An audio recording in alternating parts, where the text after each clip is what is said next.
Vamos, então, avaliar pela terceira possibilidade, que seriam os testes clássicos de normalidade. Onde que a gente encontra esses testes clássicos de normalidade?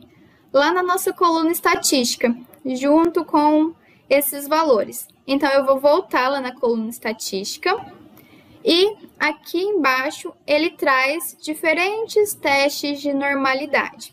Aí vocês podem me perguntar, Patrícia, eu não poderia já ter selecionado tudo junto? Pode, mas como eu gostaria de fazer com vocês o passo a passo para vocês irem acompanhando, eu fiz primeiro esses valores numéricos, depois o histograma e, por fim, esse teste clássico de normalidade. Por quê? Porque normalmente o que a gente vê é é como se fosse um vício, né? A gente vai lá, seleciona aqui, pronto. Se o teste de normalidade deu, então pronto, a gente considera o teste de normalidade e não vê mais nada. Mas o que eu queria que vocês aprendessem é essa análise correta mesmo, passo a passo, para vocês avaliarem com cuidado a estatística de vocês, porque a estatística não é uma coisa automática. Por exemplo, o teste de normalidade passou, vou considerar aqui o teste de normalidade, então segue com o teste paramétrico, então segue com o teste não paramétrico. Não, eu queria que vocês aprendessem esse passo a passo, essa análise não mecânica, né, que a gente normalmente vê. Em relação aos nossos testes clássicos de normalidade, o Prisma traz para a gente 3 principais testes clássicos de normalidade, que é o teste de Debye-Augustin-Pearson, o teste de Shapiro-Wilk e o teste Kolmogorov-Smirnov com a correção de Dalai-Wilson, tá? Qual que seria a diferença entre esses testes de distribuição? O Prisma, em relação a valores numéricos, né? A possibilidade de realizar o teste com o N que a gente tem.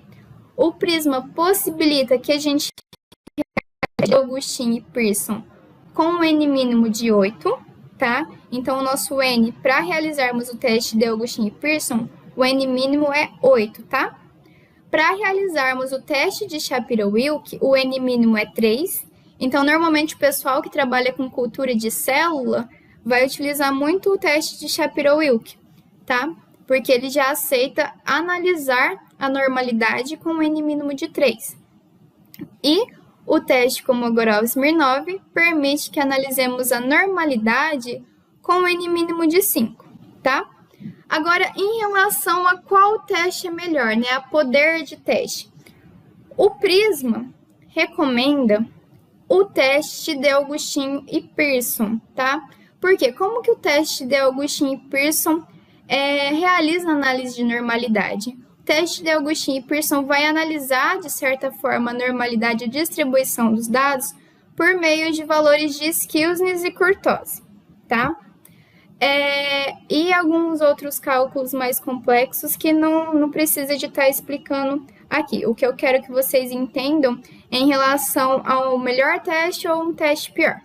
Então, na bibliografia, se a gente realizar um levantamento, os testes em relação ao poder de teste mais sugeridos são os testes de Debye-Augustin-Pearson e o teste de Shapiro-Wilk.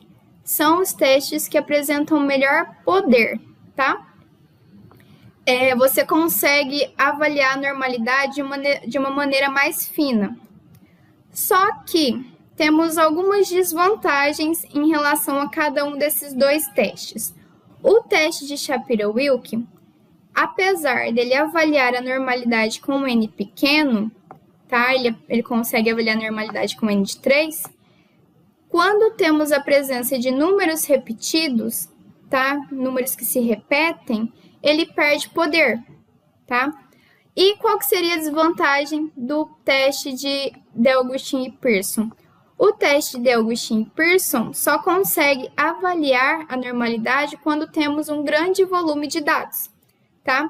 Então, se a gente conseguir avaliar a normalidade dos nossos dados pelo teste de Debye-Augustin e Pearson, ótimo, excelente. Se não conseguirmos, vamos tentar analisar pelo teste de Shapiro-Wilk.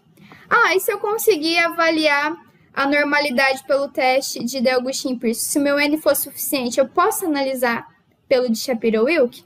Pode. Só que o que vocês têm que tomar cuidado? Cuidado é em relação a se a sua amostra apresenta ou não números repetidos. Se a sua amostra começar a apresentar muitos valores repetidos, o seu teste de normalidade de Shapiro-Wilk perde poder, tá?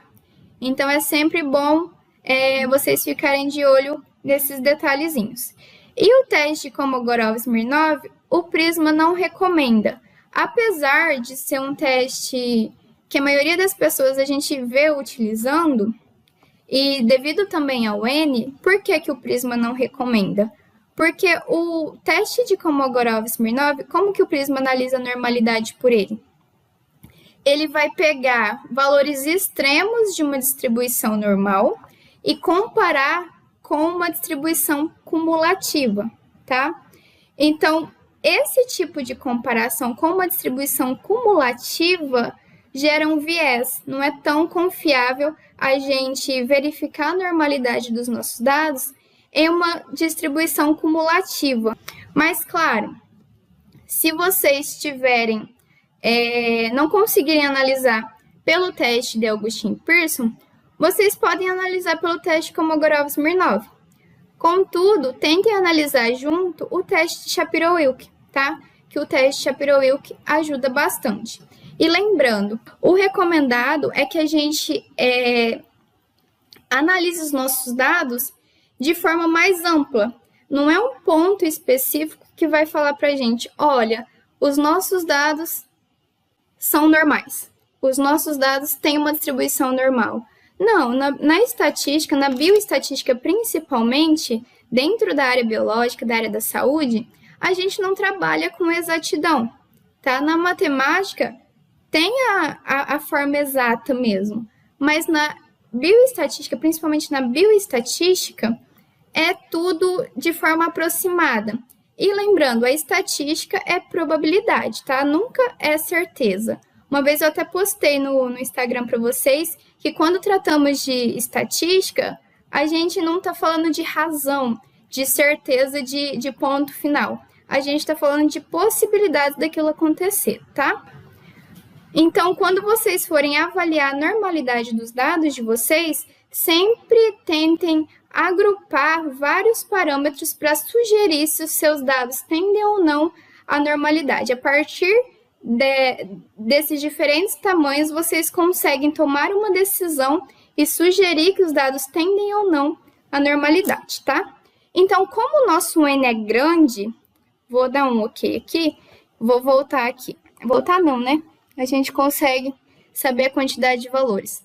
O nosso N é de 30. Então, a gente consegue tranquilamente realizar o teste de Dell'Augustin e Pearson. Caso vocês queiram realizar os demais testes, o Prisma também possibilita, tá? Mas nesse caso, o que apresenta maior poder é o teste de Dell'Augustin e Pearson. Então, eu vou dar um OK aqui. Então, esse conjunto de dados, né,